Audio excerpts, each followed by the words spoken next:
Greg Harper, Congressman for the 3rd Congressional District of Mississippi. Today is August 22nd, 2015, and we're at the Mississippi State Capitol in Jackson, Mississippi to conduct a Library of Congress Veterans History Project interview with World War II veteran Earl Derrington. We're also pleased to have in the audience today Earl's wife of 64 years, Pauline Derrington, who is here with us today. But Mr. Derrington, please tell us your full name and your place of birth and what military service you were in. Okay, my full name is Clarence Earl Derrington, Jr. That's a long name, so if you want to talk to me, call me Earl. And tell us your place of birth. Meridian, Mississippi. And when were you born? 1924. And what branch of the military did you serve in? In the Army. All right, now, you were born in Meridian, Mississippi, right, and in 1924, right, and you go to North Carolina for a little while, and we're in the heart of the Depression, and then shortly in 1931, you wind up in Vicksburg, Mississippi, where you continue to grow up. Tell us what it was like that you remember during the Depression.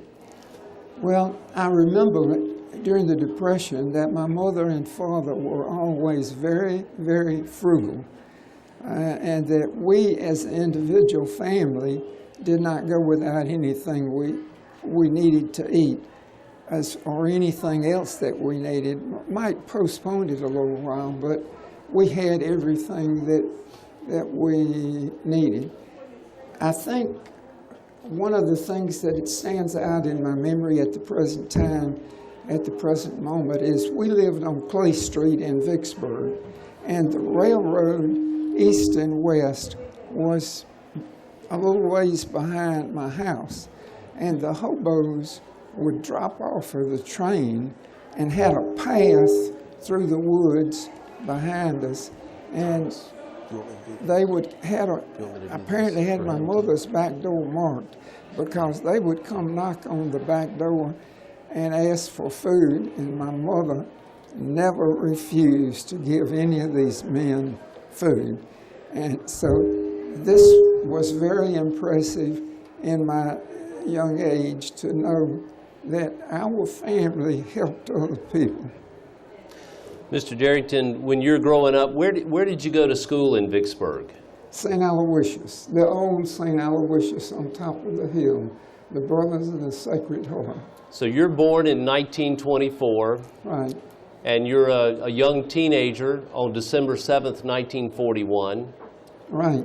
Do you remember where you were on December 7th, 1941? Definitely. Tell us about it. Okay. Sunday afternoon, my father had a system that he would put us in the car and drive us around the city of Jackson. And we ended up at Hawkins Field Airport. And as a kid, I was standing at the end of the runway at Hawkins, and the planes were taking off and coming in, and we were happy as we could be, everything being normal. And the doors of the car were open, and we had a radio, and the radio was real loud, and that's where I got the message that Pearl Harbor had been bombed.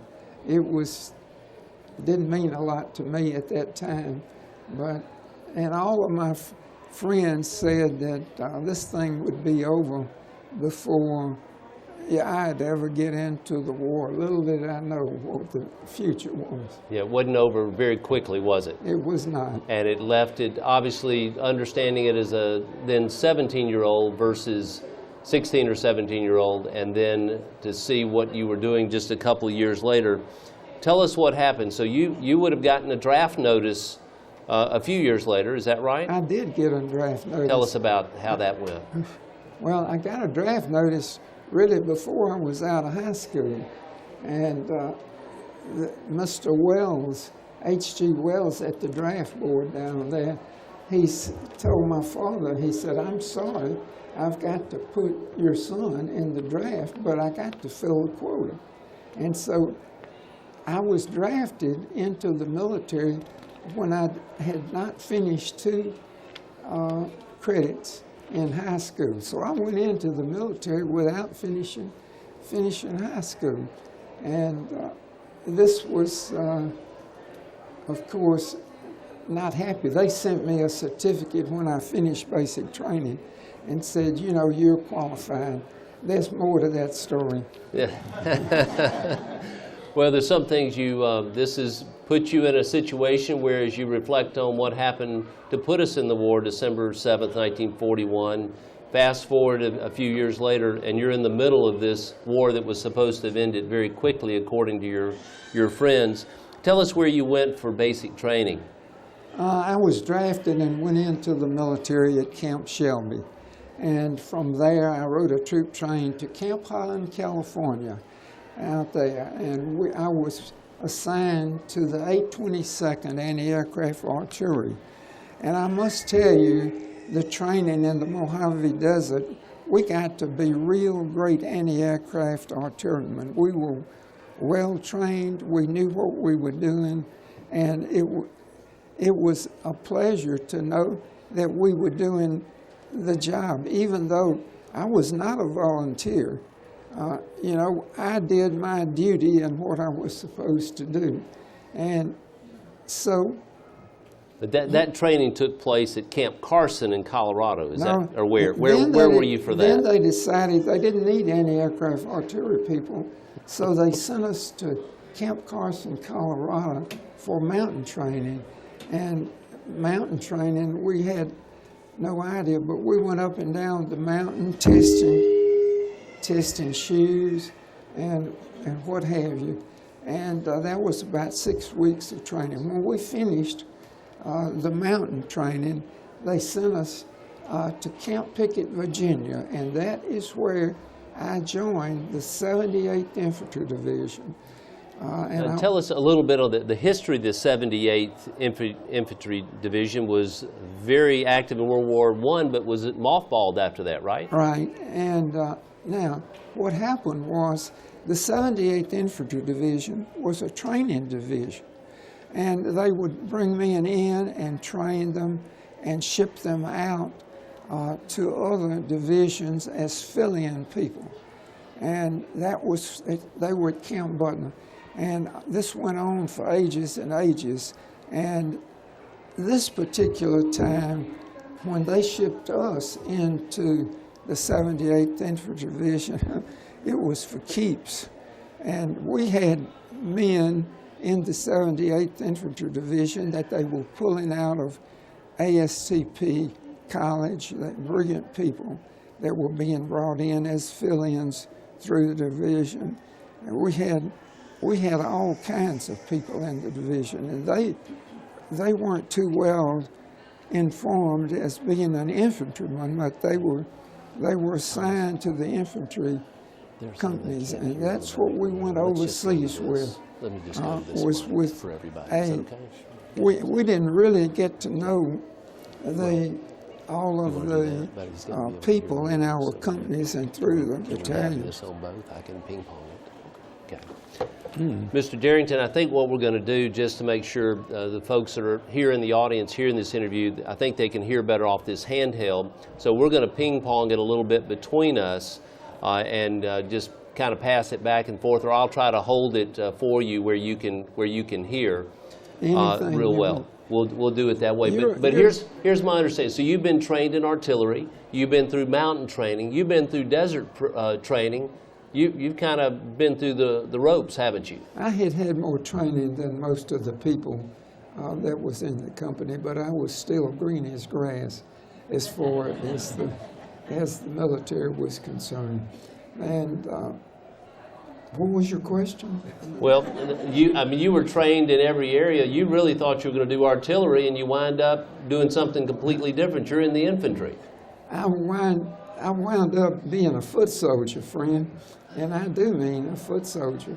And that's not the best place in the world to be, because the life of an infantryman, a foot soldier, is very, very short in combat, if you want to be realistic. So we went overseas. I left We went overseas on the USS Squire, and we landed at Plymouth, England, and we were sent across England and were billeted at Bournemouth, England, and I think there was about 40 of us to a house and one bathroom, and that was a routine. We had a schedule on when people could go to the bathroom and when they couldn't, and if your schedule wasn't right, you were in trouble. Now, the thing and the reason why we were in this position, the 78th Infantry Division supplies, all of their food supplies and everything else had been in rough weather, and our supplies ended up being on the bottom of the channel. And so they had to kill time with us until they could send us across the channel. They did send us across the channel. We landed at La Havre, and then we went across France in the mud. I like to say ankle deep, but it was some kind of muddy thing. But we went across France in trucks and boxcars, 40 and 8 boxcars. They're not very big, if you want to remember. And so we went into an area close to where the combat was. With this, we started getting organized and feel. I guess you could say the first time that I really began to feel the pressure of the German army was we were in a field, and the Germans. Give me a little time frame of where we are, because you go over and to England October 13th, 1944, I believe. So I went into combat. And if you'll face towards me on the mic. Beg your pardon? Yeah, just face towards me. Okay. Okay. I went into combat December the 13th, 1944, and I might add that our division was poorly. I say, this is me, say we were poorly trained, and we were green, and that included our officers too. Our officers were great officers, but they didn't have any combat training either, so we were getting educated quick. Then, let me kind of set the stage for you just a little bit. So I know there are three divisions. You've got the 309th, the 310th, and the 311th. Right. You're in the 310th and Company E. Right. And there's something a little unusual that happens when you get into battle, because you're kind of moved up. Will you tell us about what happened in that scenario? It was a command decision of the 78th Infantry Division that the 2nd Battalion of the 310th Infantry be pulled out of our normal slot, moved around, and put in front of the 309th Regiment. This was most unusual. And this made us really the stepchild of the 309th. And therefore they took us and put us in front, and that's where we proceeded into combat December the 13th, 1944. Tell us, as you're going into this combat, you're now, instead of being behind the 309th, they pulled you out and you're in the front of this, right, which means you're in the most dangerous position. Tell us what happens as you engage the enemy. Okay, in Company E, I was in the first squad, so that meant first squad out. And as we were directed to go down the road, it was going through Semirath, Germany. And as we passed through Semirath, Germany, and on the other side of Semirath, Germany, we were out front and no problems. We couldn't see any Germans, no nothing. That's what we were supposed to do, was to begin to identify the enemies and their locations. And we had no identification anywhere. Well, as we kept going, in a little while, all hell broke loose. And that meant that we were getting shot at from what I call all directions. And the front part of the squad, which I was a point man in, was cut off. And anybody behind that couldn't come on in further. So our battalion was cut off, and they couldn't move, and we were out from a point, and we couldn't move. But we managed to get back to Cimmerath in a house on the left-hand side of the road, and there were 13 of us that managed to survive getting back. We got into the basement of the house and get protection, and we figured that people would come, that the troops would come on in and back us up.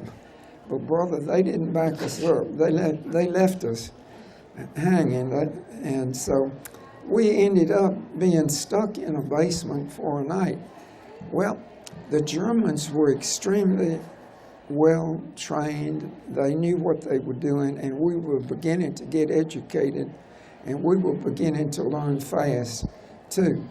The Germans, well, let me say this: the American artillery knew where we were, and they had a feel for where we were, and they were pounding heavy artillery over us, and they were out, and then they would come back with where the artillery was landing, and then they would pull up, and then they would stop, and some of it was put behind us. So the Germans really knew instantly where we were. So what did that mean? It meant that the Germans were then going to put mortars on the house that we were in, and this to be over-shelled by your own troops, and then with the Germans figuring out where you were, they zeroed in on our house, and our troops we were shelled for the night of December the 13th. During this shelling, some of the guys in the basement their bodies were broken up, their bones were broken up, and they were helpless as far as this part is concerned. Myself, I must tell you, I was hit with shrapnel, and it went into my right scapular shoulder across my backbone, and I bled profusely from this. But I must tell you, on the trying to get back to the house, I was also slick mud coated from head to foot. Remember that. And we'll come back to your injuries that you sustained from the shelling, but let's just back up so that people are clear. We're in this is the Battle of the Bulge that we're talking about here. So give us a little bit of background overall of what's happening in the war at this moment. Okay, the Germans at this moment on December the 13th, they were preparing for the Bulge, but we didn't know what they were doing.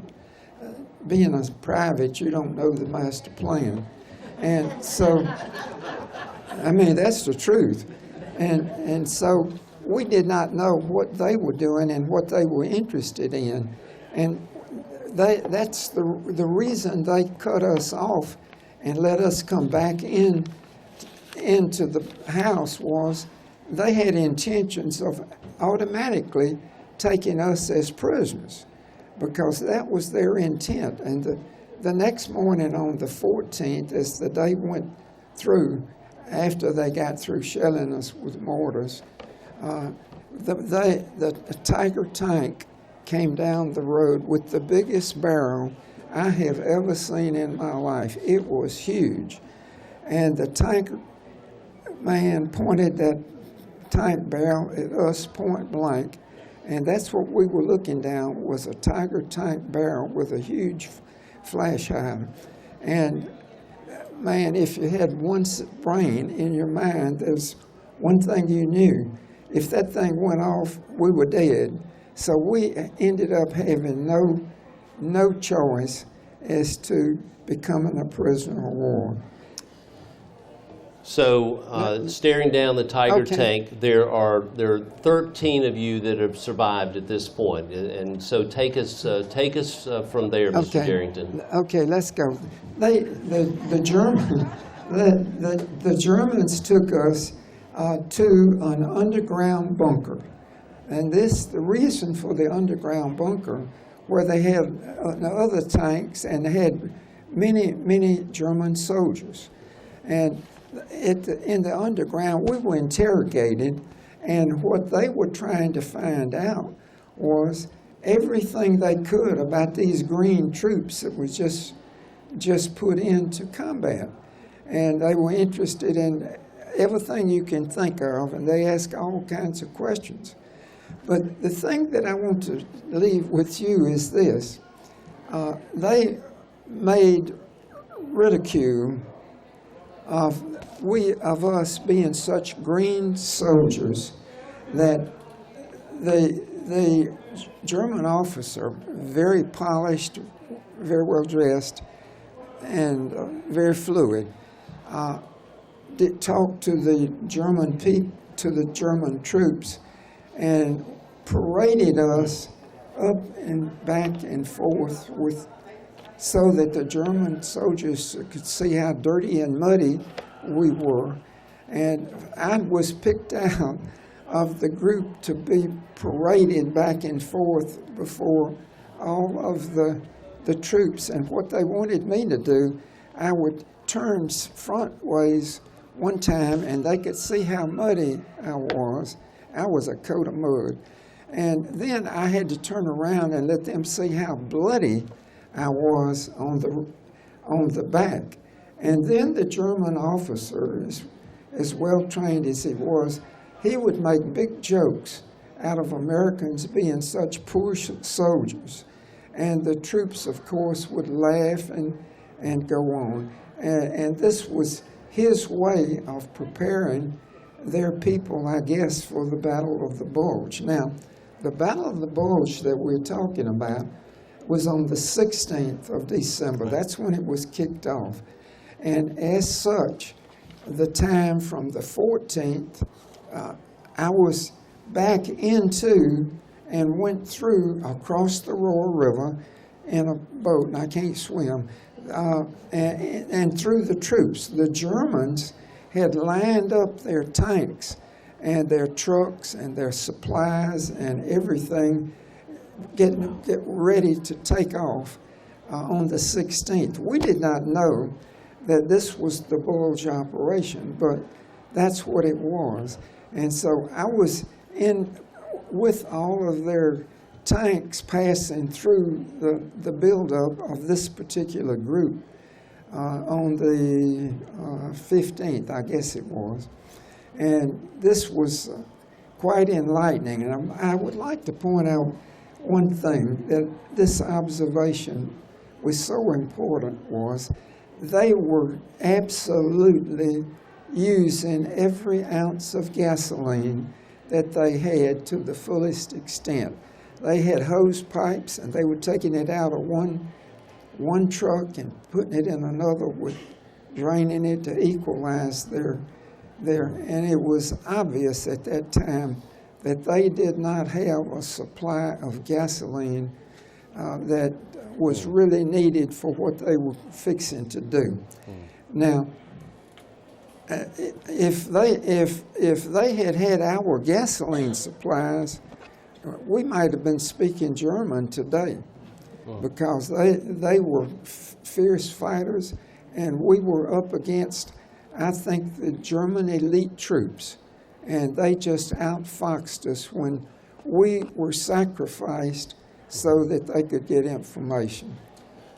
Okay. Let me just kind of take it from there, and just, being a prisoner of war,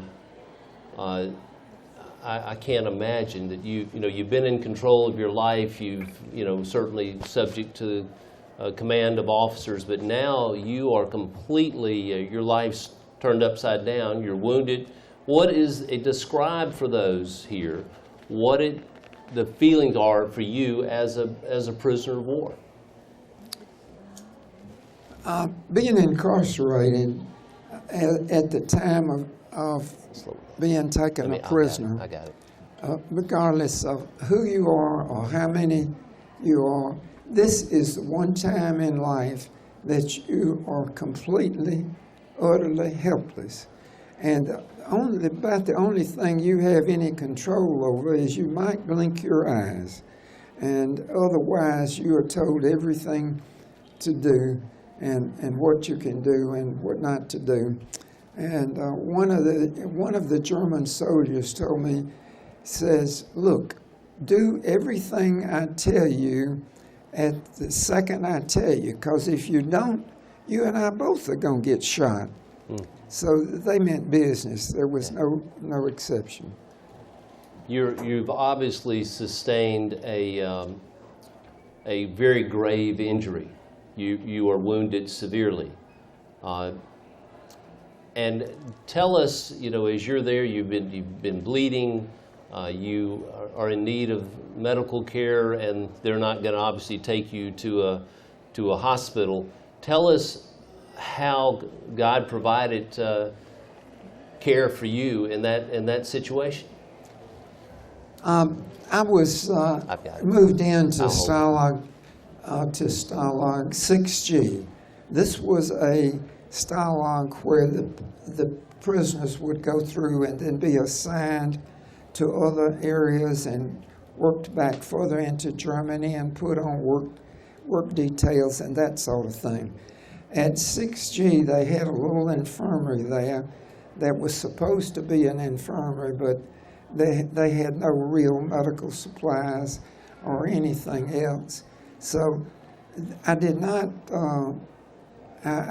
get any medical attention as far as this particular time is concerned.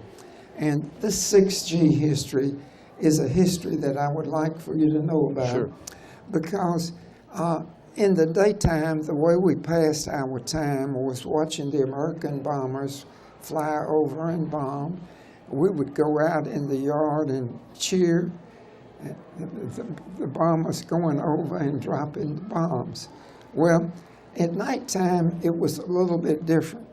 At nighttime, we would watch the British bomb. And the British bombed single file, and the way they hit their target was a flare. And the flare that the air currents determined the flare. As long as the air currents were over Bonn, Germany, 6G was just outside of Bonn, Germany, and the wind currents determined which way the last British planes would drop their bombs.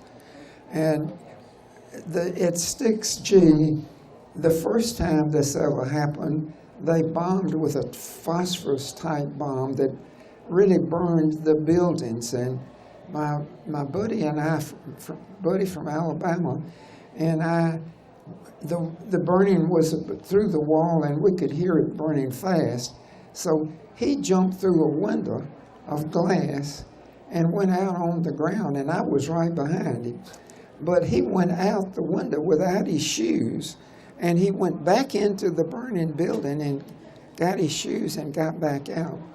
So at this point, you're leaving that stalag, and you're going to have to be transferred to another one. Is that right? No, not then. They moved us to the backside of the stalag, and therein, in the backside of the stalag, we had other prisoners that were coming in.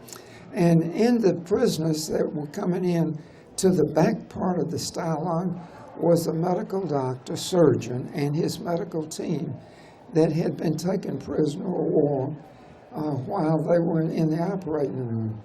And so this was, he looked at my back and he said, "Fella, I've got to help you if you're willing for me to help." And we had really no medical supplies that we knew anything about, and the Germans weren't helping us either. And the shape that I was in, I knew that I had to do something. So I told the surgeon, the American officer, that I wanted to go along with this if he was willing to try. And he turned to one of his sergeants and he said, "Sergeant, do you still have the double-edged razor blade in your billfold?"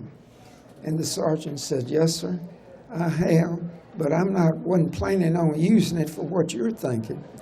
And so he took it out and handed the double-edged razor blade to the doctor. The doctor found 3 sticks. Where he found them, I don't know, but I didn't ask any questions. He took one of the sticks and he fixed the razor blade to the end of the stick. The other 2 sticks he put in a pan and he boiled the water and boiled the sticks until he was happy with this type of sanitation, or whatever you want to call it. And then after that, he proceeded to operate on me. What he used, I do not know. I remember one thing, that he put a rag over my face, and as such, the type of anesthetic, if there was any, or what he used, I do not know. We'd have to find him to ask him. Did you ever learn his name or have any leads as to who he might be? I know you found out about what he called his wife, I know. I did not know his name. I've never known his name. The only thing, he called his wife a Georgia Peach, and she was from Atlanta. And I don't know where he was from, but he was a very caring surgeon, and I appreciate him. And certainly took steps that we know probably saved your life at that point. He handed me the ring off of the mortar shell, and the ring off of the mortar shell was split, and it had 3 cutting points at the top and 2 at the other end, and spinning it would cut a wide hole. You know, I know that, of course, at this point, you have not yet met your wife, Pauline, but your family's very concerned, and a Western Union telegram shows up to your mom, Mrs. Curtis Derrington, and it reads, "The Secretary of War desires me to express his deep regret that your son, Private First Class Clarence E. Derrington, Jr., has been reported missing in action since 14 December in Germany. If further details or other information are received, you will be promptly notified. Dunlop, acting the Adjutant General." So this is a tough time. You don't know what your family knows at this point in time, but it was a tough experience. And so how long were you a prisoner of war? Well, as far as I'm concerned, it was a short time in days counted, but as far as staying alive, it was a long, long time. And I was moved to Stalag 12A there, and I had been sleeping on the brick floor with a little bit of straw on it. And with my back open and all, I took pneumonia. And so they put me in what they call their infirmary, which was nothing in the world except a bunk. And I stayed there, and I was in and out for a long time. And I don't know how long, but my fever got so high that my Jewish friend, he and I had been together ever since he got out of solitary confinement when the Camp 6G was bombed to the ground. They took him out. Okay. He and I stayed together all the time on the marches and the trains and everything else into Stalag 12A. Now, what happened was he managed to get back to where I was, and he looked at me and he said, "Derrington, we got to do something for you." And that's when he went out in the yard and got snow, and he brought the snow in and wrapped my right leg to bring my fever down. Of course, I had wounds all up and down my right side as well as my back, and with my temperature so high. What he did, what he did saved my life. When in my mind, there is no other reason, and so I was forever grateful to him. And you also, I believe, sustained some frostbite as a result, but it did indeed save your life. Now, you know, as you were going through this time, were you able to communicate in any way back home? Were you allowed to send any letters or communicate to your family back home? We haven't talked about losing all this weight, but anyway, I was not able to communicate with my family at all. So you were, in effect, you were basically a skeleton upon your release. Would that be when you were finally freed? Yes, I guess you could say that, because I had lost it was calculated I lost 103 pounds. Wow. So it was a calculated weight. I started eating before they got weighed. So this. If you were looking back, thinking about your combat experience, thinking about your time as a prisoner of war and wounded severely, and developing pneumonia, all that you went through, how do you attribute how you survived all of this? Good question. You know, through starting with the Depression and all was tough times, and my family and my family background was always come together, and the tougher the times got, the closer my family and I were, and I always knew that my family would be there for me. And that helped sustain me. The next thing that helped sustain me was my faith. And with my faith in combat and being a prisoner of war, each time you had a problem, my faith would help me cover that problem. When the problems got real serious, my faith would sustain me through the even more serious problems. And this went on, and this was carrying me forward. I want to add one thing to this, and that is, in my life, with my family, going to school, and today, with my family today, prayer is the most important thing, and it's what counts, and it's what carries you through. Thank you, Mr. Derrington. You know, one thing, you know, you're in this and you have no control. You have no real knowledge to outside words. How did you learn that the war was over and you were going to be free from being a prisoner of war? Okay, at Stalag 12A, the troops that were there that could walk and all were taken by the German, excuse me, were taken by the German guards that they had and put on the road, and they started marching further into Germany. This was the first indication that I had. The ones that were sick and bad, they were left in the camp. And the recon company of the 9th Armored Infantry Division came through the gates there, and that's when we knew that our war was over. And it was a thrill to know that they were dumping off Welch's grape juice, Welch's grape jelly, to the ones that were in bad shape. That was fantastic. But that's actually when we knew that the Americans were coming on.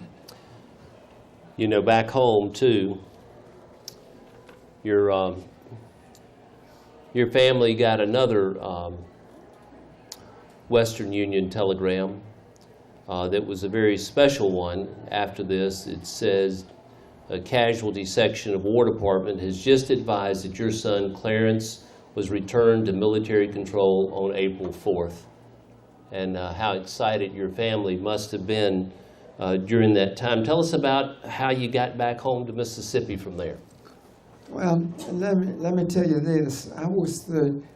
My friend and my buddy were the first two people to leave Stalag 12A in an ambulance, and we were carried to the field hospital for, I call it repair surgery and everything else.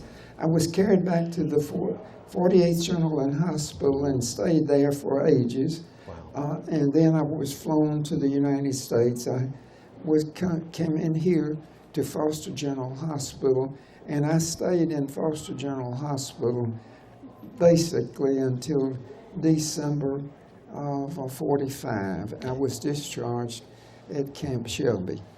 You know, it is amazing looking back on your life, but I also, you know, I don't know that an interview would be complete if we didn't talk about Arthur Murray dance classes.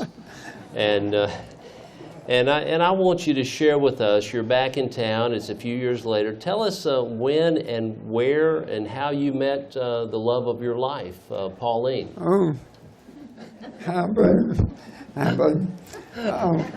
you know, this is a real interesting story. I was coming in at night from traveling, and I went to the post office to mail downtown on Capitol Street to mail my report for the day. And I came out of the post office and I looked across the corner at the governor's mansion over there, and I saw my best friend. We were in combat together. I saw my best friend with this girl, and I said, goodness gracious. And of course I had to holler at him, whistle too. And so they came on down, and we met in front of Primos there, the old Primos, and we got to talking, and so we were going to have coffee. And my friend and my wife, Pauline, had gone to Arthur Murray to take dancing lessons. And so we went in and had coffee, and she was cute as she could be, and she still is. So, and my best friend and I were still friends. And so a number of weeks later, I think I called her for a first date in spite of my friend being with her. And so that's how we met. Well, I'll have to say, I know she's not being interviewed, even though she's in the audience, but she told me when we were going over preparing for this that she thought you were the best looking man she'd ever seen. Thank you. So tell us how long the courtship lasted and when you got married. Oh, I don't remember how long it lasted, but she went off to school at Indiana University and left me here. So I said, I'm going to catch up with you. I'm going to go back to school. I went to Southern. This long-distance telephone call bit over a period of time got expensive. And so she decided she would come home. So I decided I would give me a job and go back to work rather than finishing college. I mean, this was more important. So when and where did you get married? And we got married at Calvary Baptist Church out on West Capitol Street, and it was a delightful wedding. And she came down the aisle with tears coming down her eyes, But I could look at her face and know that she was okay. But Tears of joy. tears of joy. She had lost the keys to the reception room. And where we were going to have a reception of many of our friends, she had lost the keys, and they were up in the ceiling of the church. And so it was a great wedding, and our life has been, I would say, as perfect as any two people That's could be. God bless you. That's great. You know, our time is almost up on our interview time because we could cover so much more, and we did when we were going through this. But I think it would be remiss if I didn't let the folks see this beautiful wedding picture here that is of you and Pauline from November the 30th, 1950, almost 65 years ago. And what a sweet, beautiful couple you were then and are today. But I think that, you know, a lot of people, when you go through, those of us that have visited with prisoners of war, you didn't just say, I'm a former, you know, I was a prisoner of war. You did something about it. And I don't know that many people have a clue. There's probably not a man in this country that did more legislatively, unpaid lobbying, whatever, to get things done to make life better for those that have served, those that have been prisoners of war. Just in just a minute or two, just tell us a couple of those great accomplishments. Well, now, you're going to get me started. You got to do it in 2 minutes. Okay. There were a couple of Japanese prisoners of war here in Jackson that kept trying to get somebody to do something about legislation. And we ended up with them appointing me to do something about it. And as a result, we did. And Mississippi was in a unique position at that time in that G.V. Sonny Montgomery was chairman of the House Veterans Affairs Committee. So as the legislative leader for the organization, I was able to work with Sonny, one of the finest gentlemen you'll ever know. And through Sonny, we did a study of the POW histories and the things that the VA, and nobody really realized it's happened. It was Sonny's study that made so much difference.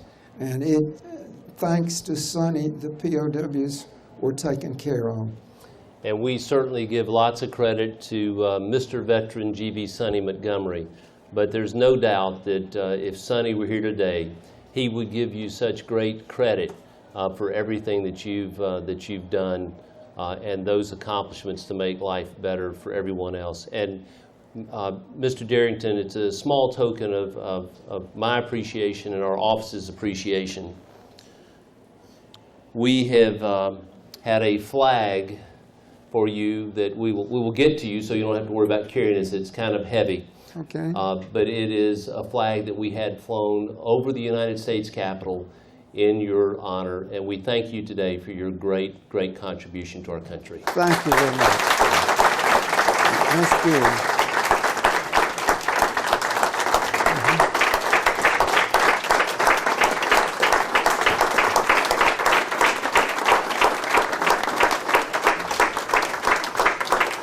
And that concludes the interview. Thank you for coming and being such a special part of this. I know how much it meant to Mr. and Mrs. Derrington. Their son is here as well. And thank you for taking the time out of your busy Saturday to be here with us. God bless you.